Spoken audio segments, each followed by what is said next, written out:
ఒక అమ్మవారు ఉంది, ఎవరు?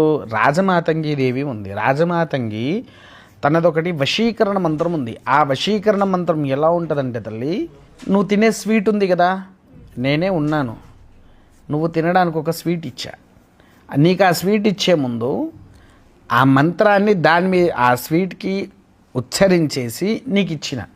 ఓకే. అది నువ్వు ఏ క్షణమైతే తిన్నావో, తిన్న వితిన్ 1 hour నుంచి మొదలుకొని 15 days లోపు నాకు వశమైపోతావు. ఓకే. ఇలా చాలా ఉన్నాయి తల్లి. ఇవి చెప్పేటివి చాలా కాకపోతే కింద కొంత కామెంట్స్ పెడుతూ ఉంటారు ఇవి విన్నాక, ఇవన్నీ ఉంటాయా, నిజమేనా, అలా ఇలా అంటారు. ఫస్ట్ మన గ్రంథాల్లో ఉన్నాయి చూడండి, దాన్ని చూసిన తర్వాత మీకు నిదర్శనం అవుతుంది. లేదు అని అంటే దాన్ని ఆచరించండి, ఆచరించిన తర్వాత మీకే తెలుస్తుంది. వశీకరణ విద్యలు ఒక్క రకంలో లేదు తల్లి. ఓకే. కొన్ని వందల రకాల్లో చేయొచ్చు వశీకరణం, కొన్ని వందల రకాల్లో చేయవచ్చు. అయితే ముఖ్యంగా వీటిల్లో మరుగుమందులు ఉన్నాయి. అందులో ఆఖరికి నువ్వు ఇది చూసే ఉంటావు,